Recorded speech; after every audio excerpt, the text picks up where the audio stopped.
తెలంగాణ రాష్ట్రానికి కేంద్ర బడ్జెట్లో అసలు ఏం దక్కలేదనేటువంటి మాట అయితే బాగా వినబడతా ఉంది. బీఆర్ఎస్ పార్టీ, కాంగ్రెస్ పార్టీ రెండు పార్టీలకు సంబంధించినటువంటి లీడర్లు అయితే దుయ్యబడుతున్నటువంటి సందర్భం చూస్తూ ఉన్నాం. మనతో పాటుగా బీఆర్ఎస్ పార్టీ సీనియర్ నాయకులు, తెలంగాణ ఉద్యమకారుడు శ్రావణ్ దాసోజీ ఉన్నారు.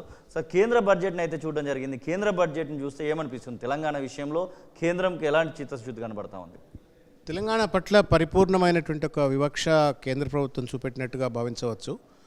పక్కనే ఉన్నటువంటి అంటే ఒక రాష్ట్రం రెండు ముక్కలు అయిపోయింది. ఒక ముక్కకేమో 25,000 కోట్లు ఇచ్చి ఇంకో ముక్కకు కనీసం 25 పైసలు కూడా విదిలించకపోవటం అనేటువంటిది బాధ కలిగించే అంశము. ఇది తెలంగాణ ప్రజలకు అవమానము, తెలంగాణ ప్రజల పట్ల, తెలంగాణ రాష్ట్రం పట్ల పూర్తి స్థాయి వివక్ష అని చెప్పి నేను భావిస్తూ ఉన్నాను. ఒకటి. రెండవది, ఇవాళ most high performing state Telangana. ఇవాళ దేశంలో తెలంగాణ జనాభా 2.7% ఉంటే జాతి సంపదకు, దేశ సంపదకు, జీడిపికి దాదాపు 5% జిఎస్డిపిని జీడిపికి కాంట్రిబ్యూట్ చేస్తున్నటువంటి ఒక రాష్ట్రం తెలంగాణ రాష్ట్రం. అంటే మన మన మన మన పాపులేషన్ కంటే కూడా, జనాభా కంటే కూడా డబుల్ సంఖ్య ఈరోజు జీడిపికి కాంట్రిబ్యూట్ చేస్తున్నటువంటి ఒక రాష్ట్రానికి, దేశ సంపదకు కాంట్రిబ్యూట్ చేస్తున్న రాష్ట్రానికి ₹1 కూడా ఇవ్వకపోవటం ఏదైతే ఉందో ఇది అత్యంత బాధాకరము, కొంత అవమానకరంగా కూడా భావిస్తూ ఉన్నాం. ఇప్పుడు పక్కనున్న రాష్ట్రానికి మరి 25,000 కోట్లు ఇచ్చినప్పుడు మరి తెలంగాణ ఏం పాపం చేసింది? తెలంగాణకు నిధులు కేటాయించకపోవడంలో ఉన్నటువంటి ఒక ఆంతర్యం ఏంటి? వాళ్ళ తెలంగాణలో బయారం స్టీల్ ఫ్యాక్టరీకి సంబంధించినటువంటిది ఇంతవరకు కూడా క్లారిటీ లేదు, లేకపోతే రైల్వే కోచ్ ఫ్యాక్టరీ పట్ల క్లారిటీ లేదు. తర్వాత పాలమూరు రంగారెడ్డి లాంటి ఒక అద్భుతమైనటువంటి ఒక ప్రాజెక్టును దానికి కూడా ₹1 ఇచ్చినటువంటి ఒక దాఖలాలు లేవు. వాళ్ళ విభజన చట్టంలో పొందుపరిచిన అనేక అంశాలను ఇవాళకి కూడా విస్మరించిన తర్వాత కనీసం పక్క రాష్ట్రానికి ఇచ్చినప్పుడైనా సరే, వాళ్ళకి 25,000 కోట్లు ఇస్తున్నాం, వీళ్ళ కనీసం 10,000 కోట్లని ఇద్దాం, 15,000 కోట్లని ఇద్దాము, లేకపోతే వీళ్ళ ప్రాజెక్టులకు పోలవరం కంప్లీట్ చేస్తా అని చెప్పని పార్లమెంట్ సాక్షిగా చెప్తారు.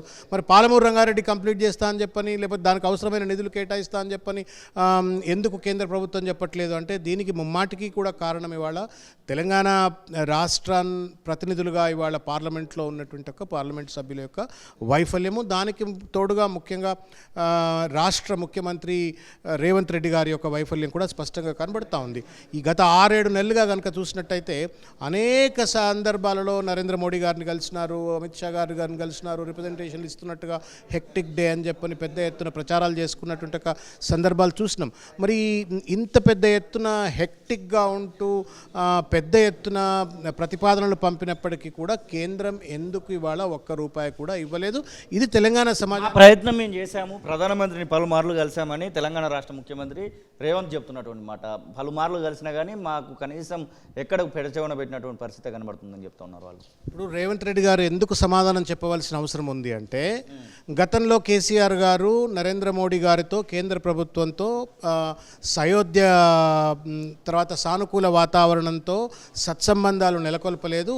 మేము వచ్చిన తర్వాత కేంద్రంతో సత్సంబంధాలు నెలకొల్పుతున్నామని చెప్పినటువంటి ఒక రేవంత్ రెడ్డి గారు, ఆ సత్సంబంధాలు నెలకొల్పినటువంటి ఒక రేవంత్ రెడ్డి ఎందుకు ఇవాళ ₹1 కూడా సాధించలేకపోయినారు అని తెలంగాణ సమాజానికి సమాధానం చెప్పాలా? ఒక పక్కన కేసీఆర్ గారిపైన బట్టగాల్చి మీద వేసే ప్రయత్నం చేసినారు.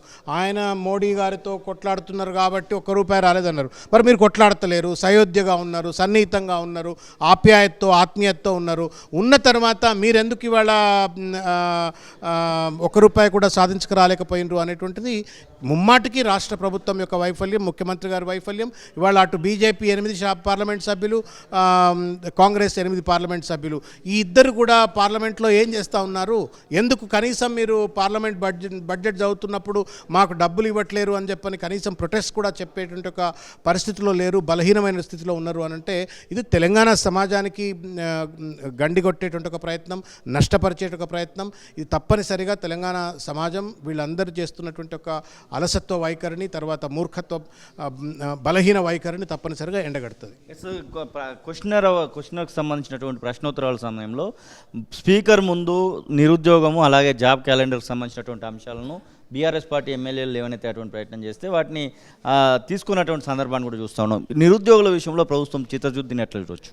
అంటే వాస్తవంగా నిరుద్యోగుల విషయంలో ఈ ప్రభుత్వం పరిపూర్ణమైనటువంటి ఒక అవగాహనతో కానీ, లేకపోతే మనం ఎంపతి అంటాం ఇంగ్లీష్లో, లేకపోతే సహానుభూతి, ఈ సహానుభూతి అనేటువంటిది లోపించింది. ఎన్నికల సందర్భంలో వాళ్ళ ఓట్లు దండుకోవడం కోసం ఏదైతే ఉత్సాహంతో నిరుద్యోగుల సమస్యలు పరిష్కరిస్తామని చెప్పని యూత్ డిక్లరేషన్స్ చేయటం కావచ్చు, నిరుద్యోగ భృతి ఇస్తామని చెప్పని కావచ్చు, జాబ్ క్యాలెండర్ ఇస్తామని చెప్పని కావచ్చు, ఇట్లా 2 లక్షల ఉద్యోగాలు భర్తీ చేస్తామని చెప్పని పెద్ద ఎత్తున వాళ్ళని మభ్యపెట్టిన తర్వాత అధికారంలోకి వచ్చిన తర్వాత ఓ చిన్న పరీక్షను పోస్ట్పోన్ చేయడానికి కోసం వాళ్ళు రోడ్ల మీదకి వచ్చి నిరసనలు తెలుపవలసిన అవసరము, ధర్నాలు తెలుపవలసిన అవసరము. దురదృష్టం, తెలంగాణ ఏ నిరుద్యోగుల ఓట్లతో అధికారంలోకి వచ్చినటువంటి ఒక రేవంత్ రెడ్డి గారు ఆ నిరుద్యోగుల పట్ల ఇవాళ ఒక అలసత్వమైనటువంటి ఒక వైఖరితో, ఒక తూలనాత్మకమైనటువంటి ఒక వైఖరితో ఇవాళ వ్యవహరిస్తూ ఉన్నారు.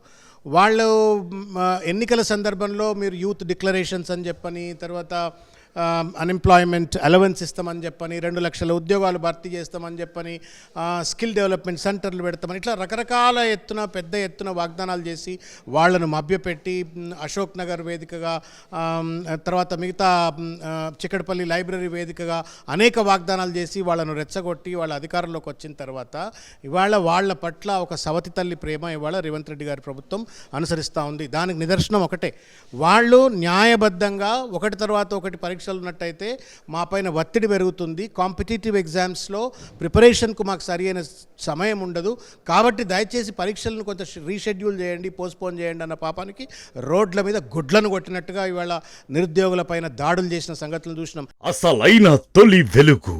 ఫాలో వాట్సాప్ @తొలి వెలుగు అఫీషియల్.